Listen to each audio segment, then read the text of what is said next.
Mety ohatrany 2 taona izany hoe any amin'ny fiandohan'ny taona 17 any vao hiverina araka ny tokony ho izy ny fanampiana arabola any Madagasikara. Tsy maintsy mbola isy ny délégationna matanjaka tarihin'ny ministeran'ny vola ifampiresaka amin'ny FMI ary tsy maintsy délégationna avy amin'ny gouvernemanta vaovao niatrika izany. Mila mandray fanapahan-kevitra aingana dia aingana ny filoham-pirenena.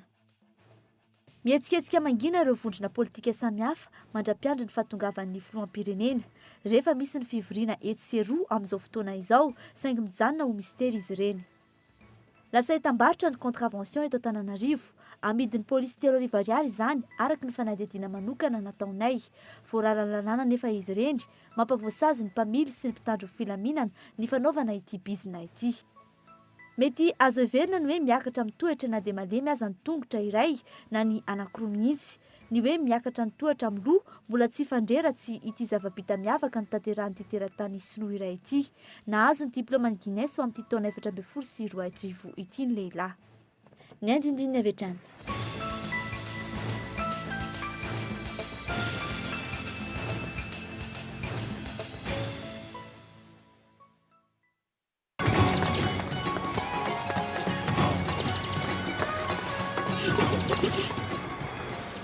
Itino atao hoe dalina sany platy kabone madio mora diovina satria namboarina manokana ty kabone dalina sany platy ty hanamora ny fandehanany loto ho any tosy sy ny manodidina be masoandro ankady manga fiombonana andranona ohatra ambodrapeto sy ny sisa efa tonga eto aminareo ny kabone madio manatona anyreto toeram-pivarotana ireto.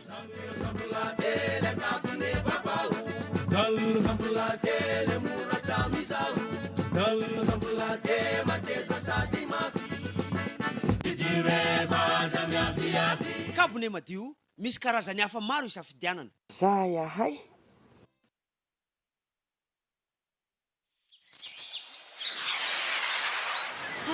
Mafana tsara kosa izany andro izany a. Andao daholo amin'izay lomano e. Davany e.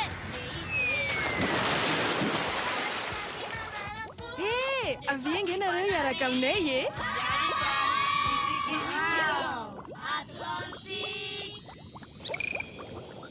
Tuja, voyons ni chickinax.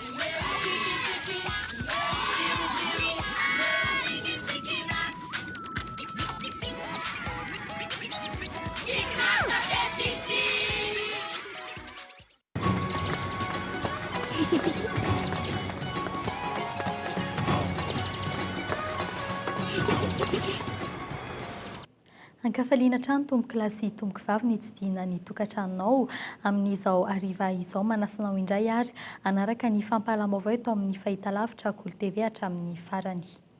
Tsy mbola nahazoam-baovao ny fitsarana avy momba ny lalam-panorenana amin'ny endriny ankehitriny mahakasika ny fangatahana tonga eny amin'izy ireo mba handravana ny bromahatry ny anteny miram-pirenena. Efa afaka mandray fanapahan-kevitra nefa izy ireo raha ny lalàna noho izy ireo efa mahafeno ny antsasamanila. Rehefa hoe mizara roa mitovy ny hevitra ankehitriny, midika izany mety tsy ho azo idivirana ny fiandrasana ny fanendrena ireo mpikambana hafa tokony natevina ny HCC fanampanazavana teo amin'ny fandraisam-peo ny Tovy Rakotondravony. Tsolo tena enina no mbola andrasana natevin-darina ny fitsarana avy momba ny lalam-panorenana na ny HCC vaovao. Raha nefa fantatra ho an'ny eo anivony ny anteny miram-pirenena dia mbola miandry indray ny fiantsoana fivoriana ara-potoana amin'ny volana aprily izy ireo. Eo anivony ny anteny miran-dola kosa indray dia mbola andrasana mihitsy ny fanendrena ireo mpikambana. Androany kosa ny fantatra fa saika natanteraka ny fivoriana tsy ara-potoana ny CSM na ny filakevitra ambony ny fitsarana momba ny solotena roa izay natevin-darina ny HCC. Ny hemitra ho amin'ny fotoana manaraka indray izany noho ny tsy mahita an-toerana ny filoham-pirenena. Ilazana ny mpisara rehetra am-perinasa manerana ny nosy fa ny fivoriana sy ara-potoana ny filan-kevitra ambon'ny mpisara Conseil supérieur de la magistrature nokasahina hatao ny alakamisy 20 mars androany ifidianana izay ho mpikambana vaovao solotenan'ny mpisara amin'ny fisarana avy momba ny lalam-panorenana dia ahemitra amin'ny fotoana manaraka. Ny fandraisany atota taratasy filasako fidiana dia mbola mitohy hatrany. Tsy ahivina fa ny CSM dia mitazona ny fahaleovantena ny fitsarana eto Madagasikara ka manana andraikitra goavana ireo mpikambana manoloana izany.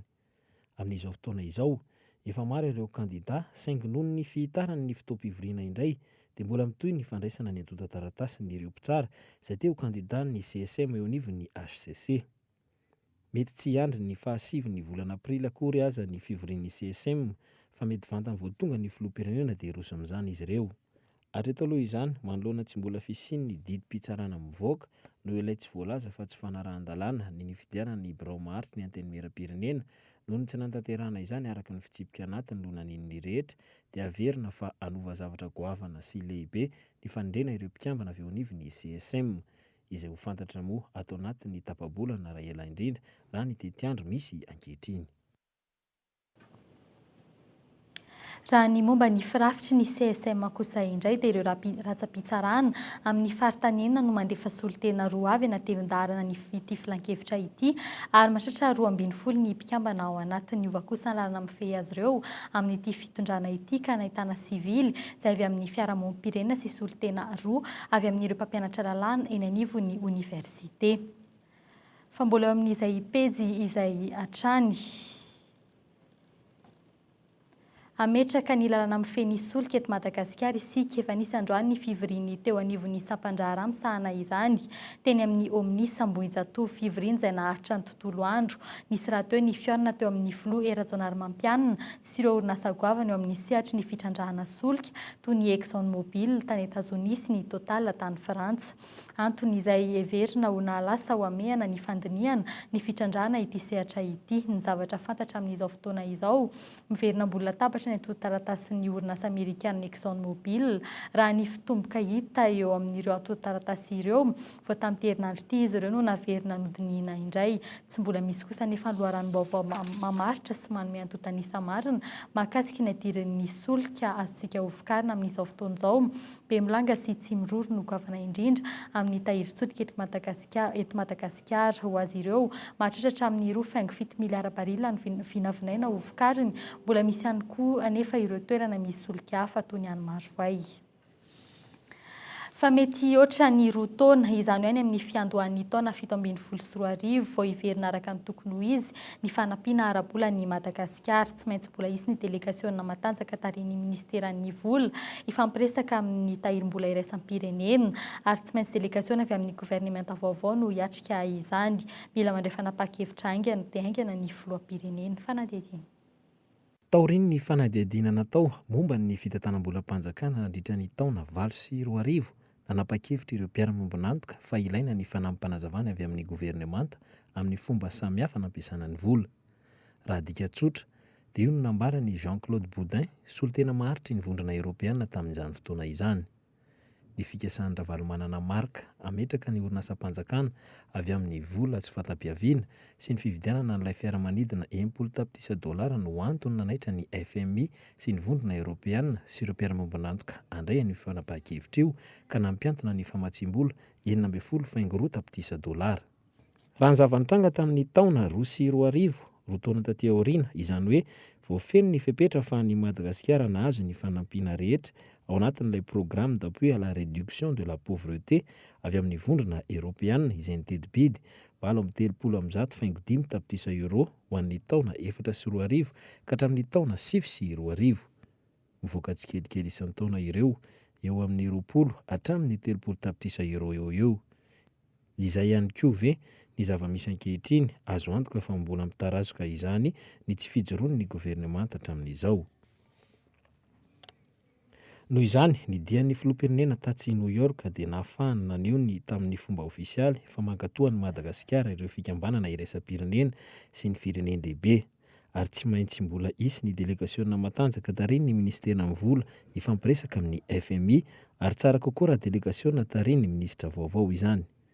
Ity farany noho izany dia tsy maintsy miaraka amin'ny tetikasa matanjaka sy tokony efa mivonona amin'ny fanohanana izany. Ny andraikiny koa zany amin'izay fotoana izay dia mamatsy vola ny banky foibe amin'ny alalan'ny vola vahiny. Zay zany amin'ny ankapobeny tena andraikitry ny FMI. Ka rehefa ny FMI zany manaiky hoe mahazo fanampiana amin'izay ty firenena anankiray ity dia mazava ho azy fa misokatra zany ny fahafahana maka vola amin'ireny mpamatsy vola isan-tsokajiny ireny. Ary eo indrindra mantsy ny tena tsy maintsy tandremana satria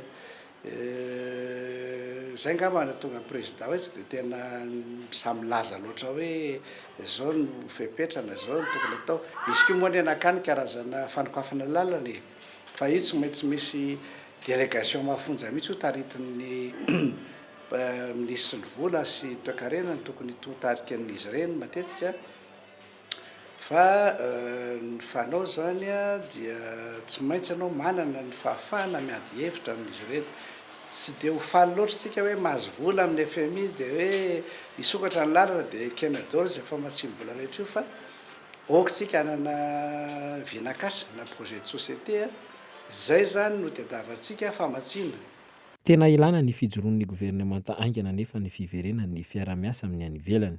Fantatra ireto fepetra telo ireto izay tsy azo idivirana amin'ny fahazahoana ny famatsim-bola, ny famarinan'ny toeran'ny rafitra ara-toekarena, ny fandrosoana hita mivantana amin'ny drafitra fampandrosoana ary ny fanavaozana hita maso amin'ny fitantanana ny volam-panjakana.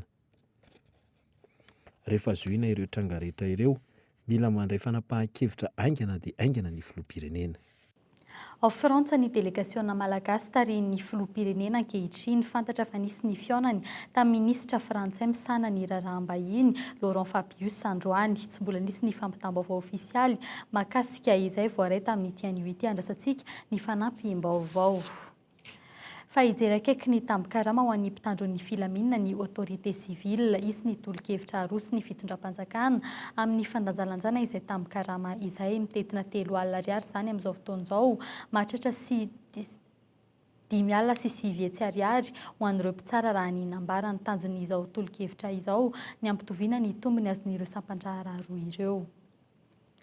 Fa samy mbola mangina ireo mpisehatra ara-politika amin'izao fotoana izao miandry ny fikatona ny filoham-pirenena tanindrazana ho amin'ny alatsinainy avy izao. Sehatra telo no mitana ny sainy maro ankehitriny eo ny fanendrena ny gouvernemanta sy ny firafy ny faharoa eo anivon'ny anteny miram-pirenena ary fahatelo farany ny vokatry ny dian'ny filotany ivelany amin'ny fiainam-bahoaka fanadihadiana. Milaza ho tia tanindrazana avokoa ny mpanao politika nefa nantazana dia tia sezany ankamaroany. Inona no porofilazana izany?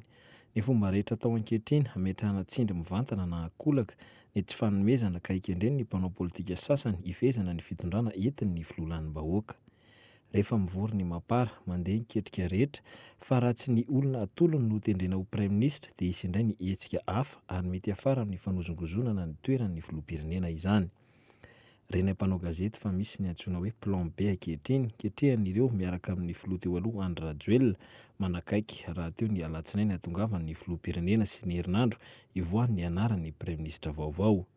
Raha somary efa nilefitra ka tsy niziriziry manoloana ny tsy fanarahan-dalàna miariary nataon'ny solombavam-bahoaka tamin'ny nifidianana ny birao maharitra ny anteny mera pirenena ohatra Ramatoa Kristina Razanamasoa izay voafidy tamin'ny fifidianana tsy nanara-penitra izany dia efa re ihany koa izao fa misy ireo elatra sasany ao anatin'ny mapara no tsy mankasitraka amin'ny tery vaimanta kendreny ny sasany atao amin'ny filoham-pirenena amin'ny fanendrena ny prime ministre. Etsakelan'izay ny PMP na ny vondrona ny maro anisa manohana ny filoham-pirenena re ihany koa fa manomboka ny vory ny kato-trano izy ireo teny vato teny androany mety mbola hitoram-pitso io fivoriana io raha ny fantatra. Tsy nisy ny vaovaon'ny pika re kosa fa efa miketrika ny nahandro amin'ny volavolan-dalàna amin'ny feny fitsimpianatiny atolotra eny anivon'ny anteny miram-pirenena ny PMP. Inona no nanosika azy ireo anao izany dia eo ny efa fanambarana fanekena ny fahadisoana nisy tamin'ny fifidianana tanterahana teo anivon'ny anteny miram-pirenena ity ny porofo. Tsy misy tsy vitan'ny fampiresahana azo atao tsara ny manitatra ny birao maharitra hoy ny filoha amin'ny anteny miram-pirenena voafidin'ny mapara sy ny GPS. Teo anefa dia saika nitombo indray ny fahadisoana ity ministra ny fitsarana teo aloha ity satria dia efa ao anatin'ny rafitra manaraka ny lalam-panorenana isika amin'izao fotoana izao ka tsy ilaina intsony ny fampiresahana ara-politika. Raha ny hita maso aza dia saika manatanteraka fivoriana miafina avokoa ny vondrona rotonta lavitry ny maso ny mpanao gazety. Ho an'ny mapara dia tena amin'ny hôtely lehibe iray teny Anjoy tamin'ny talasalasa teo izy ireo no nanatanteraka ny fivoriana. Na izany aza ny zava-misy eto amin'ny tany sy ny firenena ka eo ampelantanan'ny mpanao politika ny baolina ankehitriny dia tsy misy afa tsy ilay vahoaka mitady ny anoko an'ny isan'andro sy milahatra fiara fitaterana maraina taondro hariva no milanja ny enta-mavesatra. Ifadika pejy afa kosa indray isika teto Madagasikara, nenatra amin'ny 500 ny vokatra trondro tao anatin'ny 5 taona, raha 3 alina taona teo izany tamin'ny taona 2014, manodidina ny 5,1 alina sisa izany amin'izao fotoana izao. Ankoatra ny fiovaovan'ny toetry ny andro, antony nampiana izay antontanisa izay fanjonoana antsokosoko ireo zana-trondro. Raha ny lalàna, ireo trondro mihoatra ny 7 cm ihany no azo jonoina. Isan'ireo tetim-panajariana ny trondro an-dranomamy narosin'ny ministeran'ny jono ny fandrotsahana zana-trondro teny amin'ny Farihinam-Bohibao, nantanterahana izany androany fanadihadiana hoentin'ny sitraka Ravoniarison. 5.3 hektara eo ny velaran'ny farihy ajonoana eto Madagasikara. Amin'ireo aloatra sy tasy no mitana ny loha laharana amin'ireo farihy mpamatsy ny trondro amity eto an-drenivohitra.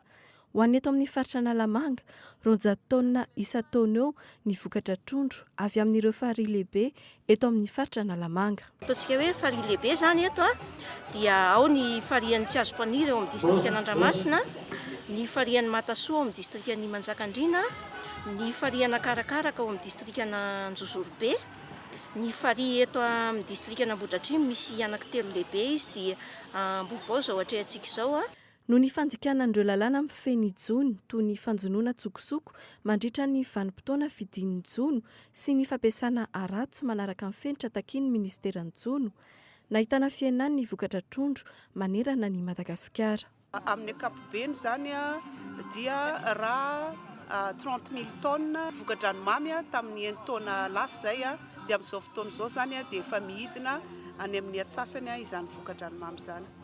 Tetim-panajariana napetraky ny ministeran'ny jono ampitomboana ny vokatra an-dranomamy ny fandrotsahana zana-trondro. Ho an'ny farihy eo am-Bohibao, zana-trondro miisa 2 alina no narotsaka tao, zana-trondro izay mitetina 9 alina sy 2 tapitrisa ariary. Raha ho an'ny faritra Analamanga, zana-trondro miisa hatrany amin'ny 9 alina no narotsaka tany amin'ny ranomamy manerana ny distrika 5. Ity teto am-Bohibao ity no namaranana izany ho an'ny taona 2014. Hatramin'ny nampiarana ity tetikasa ity, efa nisy fiatsarany ny vokatra azon'ireo mpanjono. Teo aloha dia manodidina ny 2 kilao ka hatramin'ny 1 kilao sasany trondro ary. Amin'izao kosa nefa efa manodidina ny 3 kilao ka hatramin'ny 4 kilao eo. Ny antony mahatonga an'izay dia noho ny fitantanana sy noho ny hafezana an'izany. Satria teo aloha dia betsaka ireo tsy manara-dalàna. Na dia nahitana fiakarana aza nefa ny vokatra trondro, mbola tsy afaka mifaninana amin'ny avy any amin'ny farihy hafa raha ny eo amin'ny lafin'ny tolotra. Raha eo amin'ny tsenan'ny resaka trondro ngamba aloha zao eto anivon'ny faritra Analamanga dia azo lazaintsika hoe efa somary ambonimbony mihitsy ny vidin'ny trondro raha mihoatra amin'ny tsena rehetra. Raha ny kilao any an-tsena zao nasitsika teny dia tokony any amin'ny 7,000 na 2 alina. Kanefa amin'ilay voalazako teo hoe mbola marefo ny ety amin'ny faritry ny commune sy ny manodidina dia any amin'ny 9,000 na 10,000 ariary ny kilao amin'ny akandrareo ny trondro. Misy 20 teo ireo mpanjono mivondrona amin'ny fikambanana iray mitrandraka ny farihana Bohibao. Eo amin'ny 3 alina eo ny fianakaviana mivelona amin'ity azy ity ao amin'ny commune io raha ny fanadihadiana natao. Kendrena atody amin'ny volana Novambra sy Desambra ny zana-trondro naparitaka tany anatin'ny rano tamin'ity androany ity. Tsy maharaka ny tinady eto an-drenivohitra ny vokatra miakatra eto ary matetika ireo avy any amin'ny faritra toa ny tasy sy aloatra no manotraka ny tsena mandavataona. Ny vidin'ny trondro any fotony any aloatra izay miaina ho 5,000 ka hatramin'ny 7,000 ariary isaky ny kilao hatramin'ny alatsinainy teo, raha toa ka mbola 2 alina ariary ny kilao tamin'ny herinandro lasa. Tsy misy tonga eny an-tsena ireo vokabary avy ao Betsy mitatatra fa miantoka ny sakafon'ireo mpamboly mandavataona zany raha ny fanadihadiana natao saika miaina isan-taona ny vokabary noho ny fahavakisany tohadrano tsy misy afa-tsy vary 5 kitapo no azo amin'ny tanimbary iray raha nambaran'ny mpamokatra iray avy ao Ambohitrimanjaka saika avy any amin'ireo faritra iverina Analamanga araka izany ireo vary mamatsy ny tsena anatin'ny vokatra izany. Lasa dobo fanjonoana na toeram-panaova biriky ny ankamaroan'ireo tanimbary mirefatra any amin'ny 3,000 hektara ao Betsy mitatatra. Aleon'ny tatsama piroborobo ny fiompiana na ny fambolena vokatra hafa toy izay amokabary. Raha toa ka Betsy mitatatra no mamatsy ny vary an'Antananarivo teo aloha, efa nofinofy izany sisa ankehitriny. Zara raha miantoka ny sakafon'ireo mpamboly mandavataona ny vary avy ao Betsy mitatatra. Tena very sasaka mihitsy zany tamin'ity ny fambolena. Zay zany tena hoe raha ohatra tamin'ny taona 10 kitapo no azo tamin'ny tanimbary anankiray dia nihina 5 kitapo.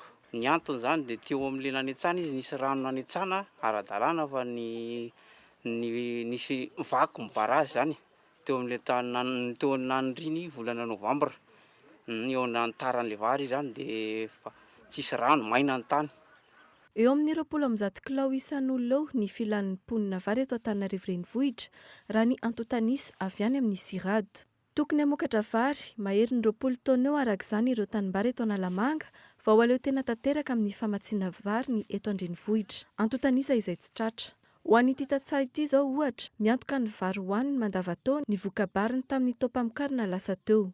Eto amin'ity efitrano ity no anangona ny vokabariny. Noho izay tsy fampiany vokatra avy eto Analamanga izay, avy any amin'ireo faritra ivelana Antananarivo ireo vary miditra eto Andrenivohitra. Isan'izany ireo vary mia ao Andotapenaka. Vary na sara dia misy amin'ny firy vary bota reo zao dia misy eo amin'ny 100 eo. Dia varina collecteur le izy. Dia izy ahaza any izy eto zao. Aha, pamandro izy avany. Zao izy ny andray andro ihany. Manomboka maraina dia hariva olo. Zany hoe isan'andro sao vary hafa foana no eto. Vary hafa foana no eto miova mio. Ireo mpanangom-bokatra mamatsy ny tena Nosy no mifandimby mana vary ao Andotapenaka. Mamorona asa izany raha ny fanadihadiana natao. Eo ireo izay mitaona ireo lasaka, ao ireo mandroaka sy mangorona ny vary.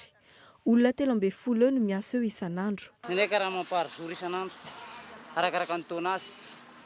Dia ohatry ny taona azy. Ary efatra par kilo zany anaovanay azy. Dia raha taona raisy dia efa manodidina ny 10 ka hatramin'ny 12 taona isan'andro eo ny vary mia ao Andotapenaka. Mitetina hatrany amin'ny 4 isan'andro eo arak'izany ny vola miditra amin'ireo mpiasa misana ny fanahazana ny vary. Vola izay tafiditra amin'ny masokarenan'ireo vary amidy eny an-tsena. Ahatra eo amin'ny 2 volana eo ny vanim-potoana ahazan'ireo mpamongady vary eo Andotapenaka raha ny fanadihadiana nataonay teny an-toerana. Mpitandro ny filaminana manapaka na manoatra mizara fiche de contravention isaky ny kion-dalana isan'ireo mampitaraina ny mpitatitra. Tao anatin'ny taona vitsy izao lasa fomba hoety miado an'ny mpitatra ny fampiasana fiche de contravention rehefa tsy ampy ny taratasy hoentina miasa raha ny fanadihadiana nataony Ilitasinjo. Tranga izay ambaran'ny tompon'andraikitra ho tsy ara-dalàna avy hatrany.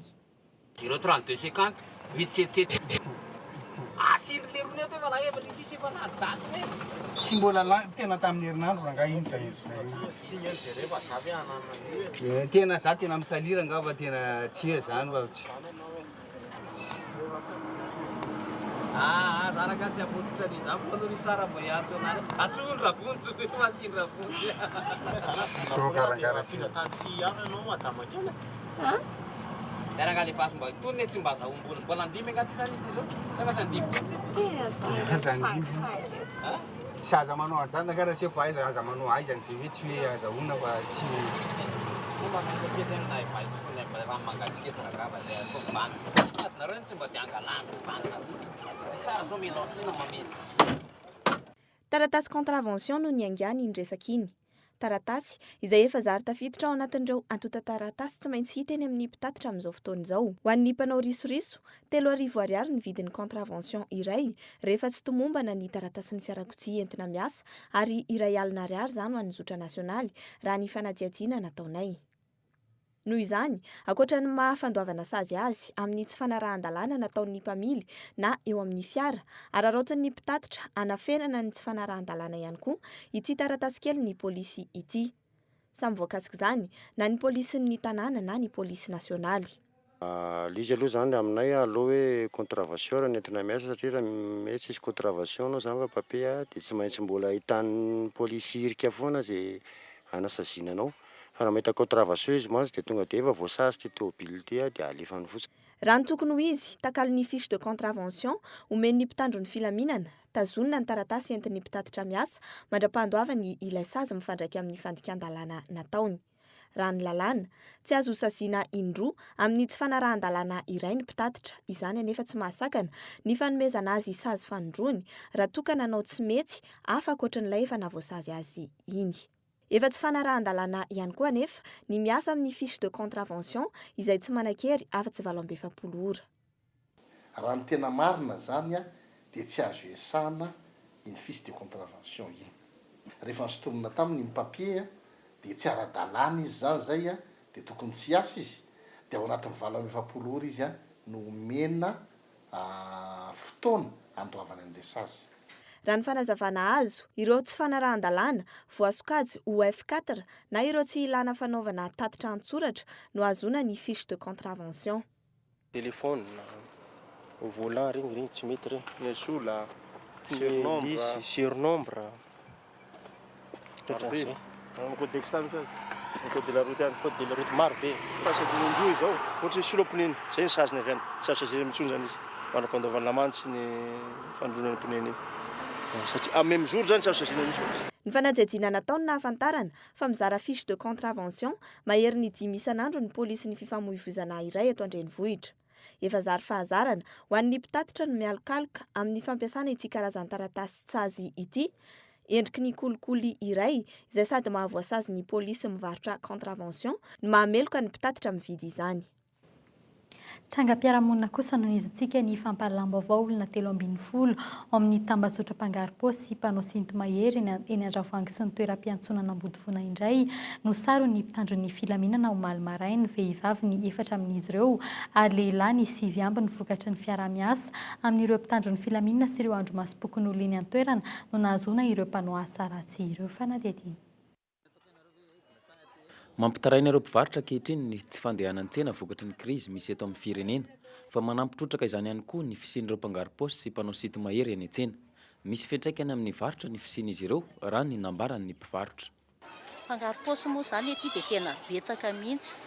Dia ry zareo tsy mandeha hoe ray fa manao andiany 3, 4. Tsy ariny amin'ny lamima ny poketra amin'ny mpandalo mividy, indrindra rehefa andro tsena laroby zany. Dia mipasipasy raha hoe mahazo telefona na poketra dia pasipasiany zareo dia 2 minitra dia tsy hita intsony. Misy ny sasany mody mpivarotra arina sase nefa ny reny koa izany mangaro-paosy mody manakona an'ilay mpividy zany izy nefa ny eo izy sady manataka lamina an'ilay poketra an'ilay olona. Fa isan'ny mampanontany tena n'ireo mpivarotra ihany koa ny zava-misy ankehitriny manoloana ny fitazonana irony mpanao asa ratsy irony. Mbola manjaka ankehitriny ny ketranotrano raha ny fanazavana azy hatrany. Ny anay aloha izany zao eto amin'ny tsenanay dia simba mihitsy na hatramin'ny na hatramin'ny filiara satria dia rano mpangaro-paosy ary mahagaga amin'izy ireo raha tratra izy androany dia ohatran'ny ampitsihany dia vahita indray no mivoaka. Ka zay zany mbo zavatra tsy fantatra mihitsy hoe inona zany no tena mba tokony mbo raisin'ny manam-pahefana amin'ireny fa raha misy ny tratra androany dia hita mivoaka ihany rapitso. Eto koa nefa misy sécurité moa zany eto amin'ny tsenan'Andravoahangy tsy efa nefa ny voatazon'ireo sécurité ireo dia jerena ihany koa ny apitso iny fa mivoaka ihany. Olona 3 miandamy ambavy no sary mpitandro filaminana teto amin'ny tsenan'Andravoahangy omaly maraina. Tsy eto amin'ny tsena ihany no anatanteran'izy ireo ny asa ratsiny fa mitohatra eny amin'ny stationnement Ambodivoana izany. Arahin'izy ireo ny olona avy miantsena ka any no anaovan'ny ny asa ratsiny. Misy vehivavy moa zany amin'ireo 4 dia lehilahy ny ambony, izany hoe mpanao sinto-mahery sy mpanendaka vao maraina izy reto dia voasambotra zany reto amin'iny faritra Andravoahangy sy ny tsena sy ny aty ambadiky Masikara sy ny toerana aty amin'ny taxi bus iny amin'ilay fanaovana sinto-mahery amin'reto le olona mandeha miantsena vao maraina sy mandeha mamonjy fiara taxi bus maraina amin'iny fiantsonan'ny fiara iny. Le asa ratsy moa zany le mandeha ny olona zany mitondra ny entany na andeha tsena izy na izy ny andeha hamonjy taxi bus dia iny no endahany zareo anaovany sinto-mahery na aron'ny zareo ny amin'ny paosiny. Misy maromaro mihitsy izy andihany, zay no mahatonga an'reto hoe andihany maromaro vao sambotra reto. Zavatra moa tsisy tratra tany aminy fa misy zany reto miaiky ny elony. Fitarainana tsy latsaky ny enina isan'andro no azon'ny lehibe ny tsena manoloana ireo mpanao asa ratsy mandritra ny fitsidihana ataony. Isan'ny tsena be olona raha ny tsenan'Andravoahangy. Manodidina ny 2 arivo izy ireo ankehitriny, ankoatra ireo eny amoron-dalana rehefa alarobia ny andro. Mbola mitohy ny fanaraha-maso ataon'ireo mpitandro filaminana manerana ny tsena eto an-drenivohitra. Fa ny atsasa-manila ny fako eto an-drenivohitra ihany no voalana avy eo anivon'ny komina Antananarivo renivohitra hatreto amin'ny ezaka izay ataon'ny fiadidianan'ny tanàna. Tsy ampy ny fitaovana hoenty manala ireo fako mivangongo indrindra rehefa fotoanan'ny orana Antananarivo izay mamokatra fako 300 tona isan'andro rehefa fotoanan'ny fahavaratra tahaka izao.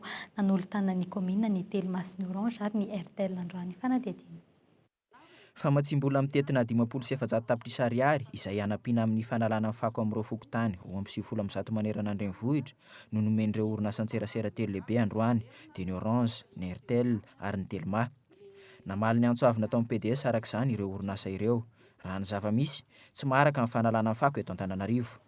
720 ny fiara vaventy no eo am-pelatanan'ny komina analana ireo fako izay tafakatra any amin'ny 10 taonina isan'andro. 750 sy 300 ny isan'ireo dabapako eto andrenivohitra. Ny 20 amin'ireo ihany no voaly isan'andro.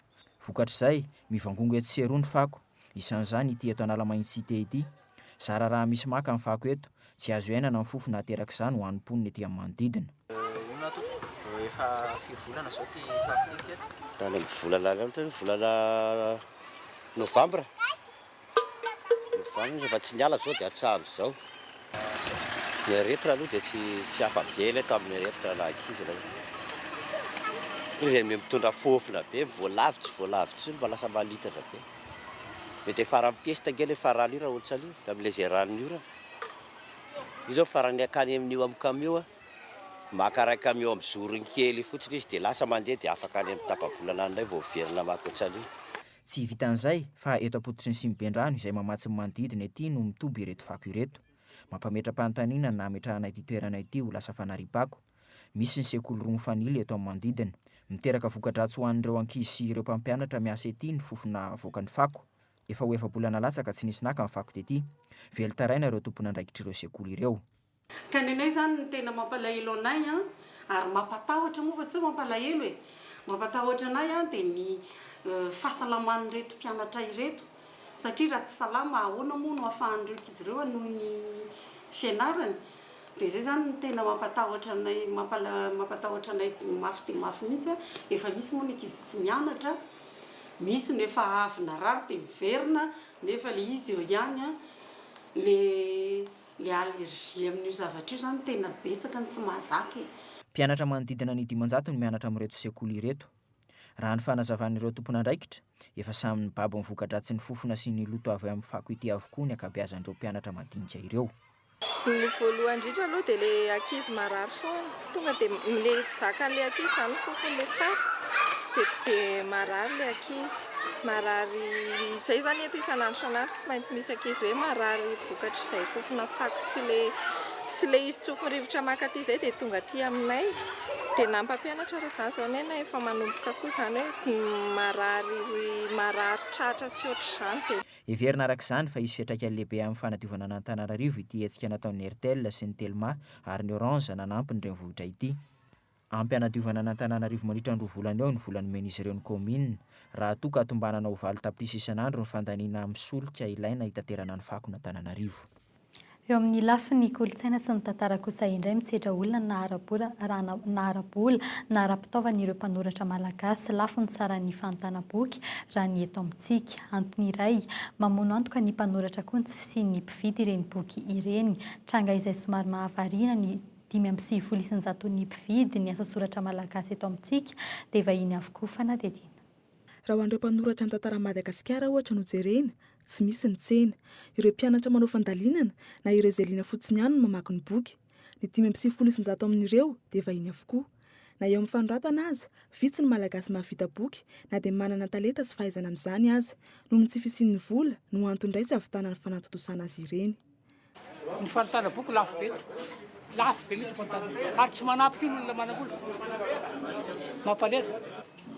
Ny namanareo mpanao gazety sy olona manana betsaka mihitsy atota fotsiny. Ohatra ny tantarany renam-poromerina, tantarany radama voalohany, dia tantarany 47 zay fa vita fa dia atota fotsiny izy. Maromaro izy. Vetivety. Raha ny eto amintsika, betsaka ireo tantara nosy mbola tokony soratan'ireo mpahay-tantara malagasy. Mila ny fanampiana hatrany amin'ny fanjakana fobe anefa izany vao tanteraka. Ny fandaharam-pianarana no mila fanitsina. Mba ny tantarantsika no tena voizina fa tsy ny tantaran'ireo firenendehibe. Antony iray mampahatra antsika malagasy ny tsy fahafantarana ny tena tantara nisy marina teto amintsika. Ny ankamaroan'ireo vahiny hanoratra ny tantara malagasy dia ny aro ny tombontsoany avokoa. Zay moa dia manao antsoavo amin'ny maha-tantara aminay hoe tokony vory daholo ny rehetra. Zany nanaovana amin'ny baiboly, zany nanaovana ny histoire de France, zany nanaovana ny Geschichte Deutschlands. Hoe tokony ivory ny rehetrarehetra dia miara-mandinika hoe inona ny tantara hoentinareo na avy any any menabe zany avy any amin'ny prince akamamy na avy ampania avy any amin'ny paselakovelo na aveza na aveza dia miaraka eo daholo dia samy manome ny tantara dia ino ny tehirizina ary ino ny anaran'ny ankizy any ampianarana. io maraina io no nampahafantarina ny mpanao gazety ny boky doradora moramanga izay nosoratany Rajary Zafremy Baitantara, boky izay mirakitra ny tabataba ny 770 tamin'ny Moramanga. Betsaka ireo boky efa nivoaka mikasika ity tabataba ity, tsy ampy nefa ireo fa fomba fijery hafa sy fikarohana manokana no nentin'ny mpanoratra nanao azy. Isaorana moa manoloan'izany namana mpanao gazety Elize Rakotoarjon sy ny mpanao gazety Zokiolona Remy Rahajarizafy tsy nanadiny ny fahitalavitra sy ny onjam-peokolo ka nanome anay ny iray tamin'io boky vaovao io. Fahajaojaoby sy gromètre Tianjama tafarainy andrarezin'ny mozika mafana etsy amin'ny efitrano malalaky ny polisy etsy Antanimora. Raha Pitsoariva ny fampisehoana goavana amin'ny tsinjaka mandramaraina hiavaka ny seho raha nambaran'izy mirahalahy fanadety. Jaojoby gromètre Tianjama andrarezin'ny Salege eto Madagasikara eny fahatra ny ampitan-dranomasina ihany koa. Etsika lehibe no rahan'izy mirahalahy ireto etsy amin'ny trano malalaky ny polisy etsy Antanimora ny Rapitso Alina. Mahakasiky ny fampisehoana ile izy raha ny marina zany tsy fampisehoana fa fampandihizana ampandi balle zany grand maître Tianjama miaraka amin'ilay olo mivolagna aminareo gadona tiantsika andihizana na slow na valse na passo na tango na rock na rap na hip hop ny ambatako manokana jojoby za moa miaraka mitendry amin'iry zanako dia manao ny mozika revin'ny tanora izay koa manao gadona misy eto Madagasikara ireo zanako ireo zay rehefa mampandihy izay zany hainay mampandihy. Fatako azy mavana satria le deux grands poids lourds ny tonga ao, ny anankiray Mercedes, ny anankiray moa zany Volvo samby grand camion io atanany jojoby sy grand maître amerika fa tena afana dia mafana io rapitso magnantegna ary matoky ary miangavy antsika jiaby eto Antananarivo indrindra moa ny mpianatra tanora zay mbola mankafy grand maître Tianjama sy miaraka amin'ny musicien Siska iveriko fa samby azo anjarany zany na ny tanora na zokizokiny dia magnentinetsika jiaby mba tonga hita grand maître Tianjama sy jojoby miaraka zavatra tena mbola tsy vita zany ka sambasamba. Sambany eo ny tontolon'ny mpanjakan'ny Salege toy itony no tafiaraka tamin'izao indray mitoraka izao ka asakasaka izay tsy ho tonga.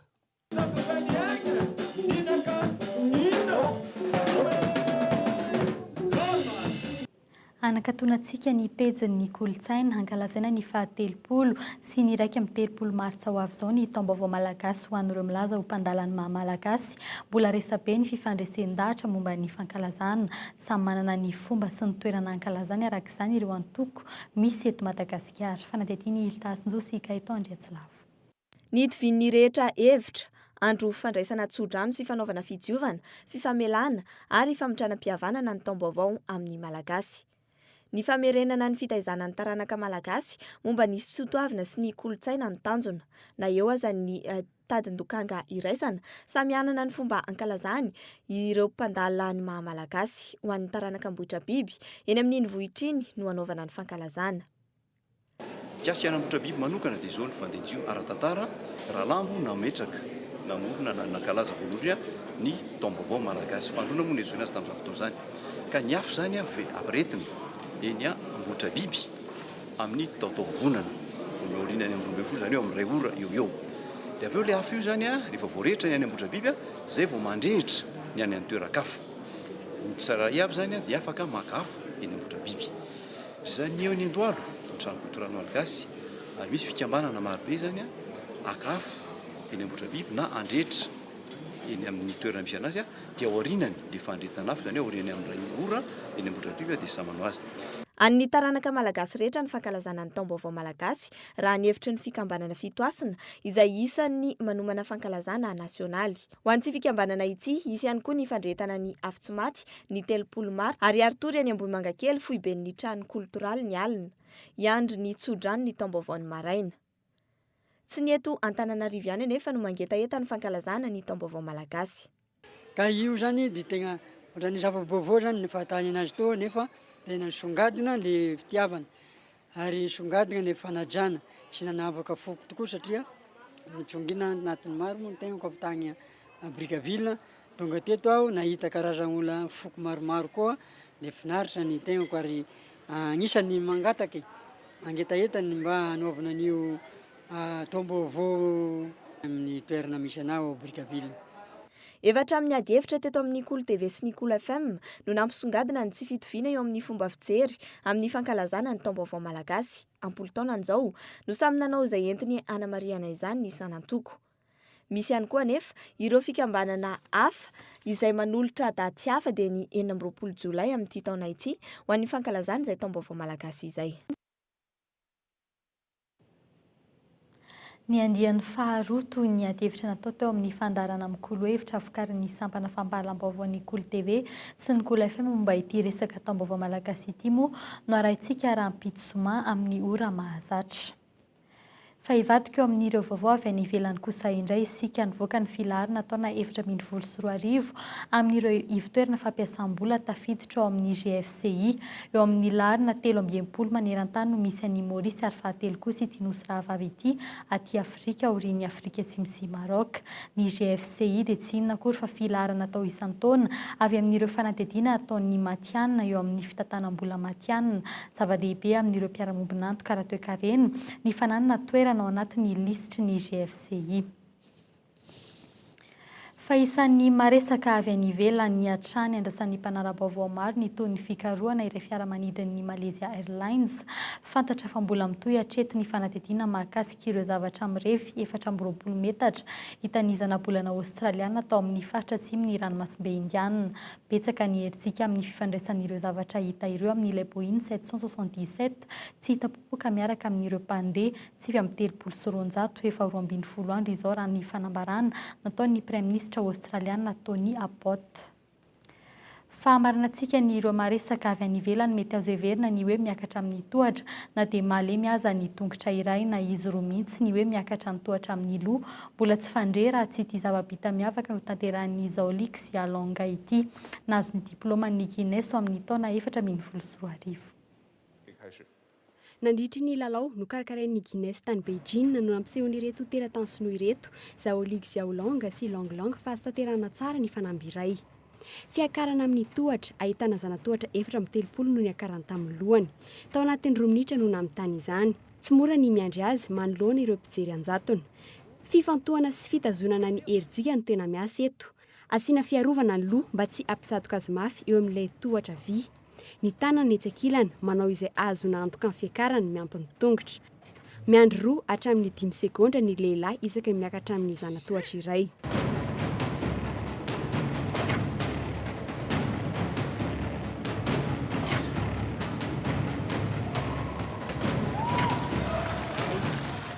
Antaonany maro no namerena ny fihetsika toy izao. Natomboka amin'ny fanaovana ny diamainka ho isika malagasy izay, tohizana tsikelikely ny isan'ny diamainka vita. Manomboka eo vao azo atao hoe zadrara ny ozatra amin'ny vatana. Aorian'izay vao mianatra ny sy ankitehany ary miakatra amin'ny tohatra ambonimbony kokoa. Mbola tanora, latsaka ny 30 taona ny lehilahy ary tsy namelany raha tsy azo ny diplôma Guinness 2024 tamin'ity lalao ity. Tsy navelany ho matimomoka ny ezaka natao tao anatin'ny iray taona, na ny fianjerana na ny ratra efa nahazo azy teo ampamerenana ny fihetsika rehetra. Sarotra ny heverana ny hoe ahoana no ahafahana mampiakatra sy mibata ny loha amin'ny elanelana 10 cm. Manana teknika miavaka izao. Nisy ny ihany koa efa malaza amin'ny akingana ka tsy magaga raha ananany avokoa ny akingan'ny tanana, ny tongotra na ny loha toy ity farany. Lalao entina hiatrehan'ny fifanan'ny eran-tany no tena tanjona napetrany ka hidirana anatin'ireo olona malaza voarakitra anatin'ny boky ny zava-bita miavaka. Tsy kilalao toy izao ary tsy fianatra ihany koa. Mety ahatapaka ny atoka na afolaka ny fanandramana ny fihetsika toy izao na dia eny ambonin'ny fandriana na ampiasaina ny ondana malemy aza.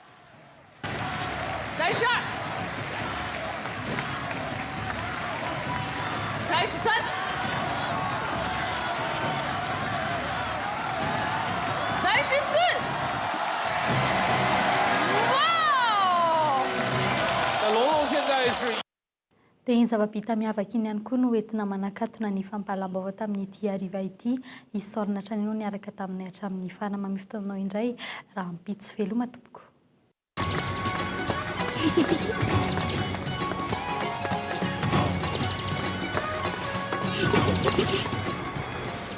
Itino atao hoe dalina sany platy kabone madio mora diovina satria namboarina manokana ty kabone dalina sany platy ty hanamora ny fandehanany loto ho any taosy sy ny manodidina be masoandro ankady manga fiombonana andranona ohatra ambodrapeto sy ny sisa efa tonga eto aminareo ny kabone madio manatona anyreto toeram-pivarotana ireto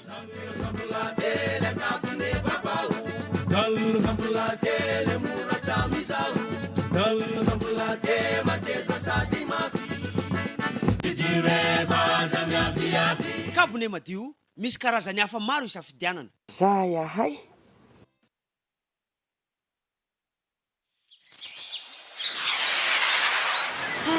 mafana tsara kosa zany andro zany a antady hoela am'izay lomano